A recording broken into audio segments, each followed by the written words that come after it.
Helping women thrive in business. That's the mission of a program growing right here in Bangor. Since 2005, Key for Women has been building a nationwide network of support, education, and opportunity.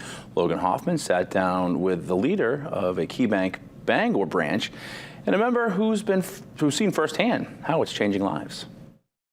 From mentorship and money tips to speaker events and success stories, Key for Women is helping businesswomen turn their goals into achievements. This is our 20th year anniversary of Key for Women. It offers all women-owned businesses or women-run businesses the chance to connect, empower, and advocate for anyone in that type of role. Jessica Chute is a branch manager for KeyBank. She says other networking events are focused on traditional business owners.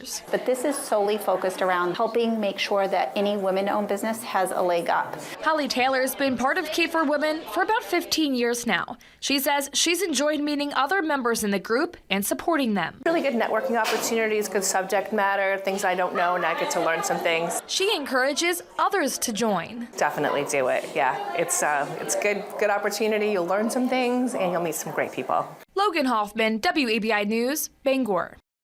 There's no fee to join, and membership is open to all professionals, no matter where you are in your business journey. For more information or to join the program, head to key.com/key4women.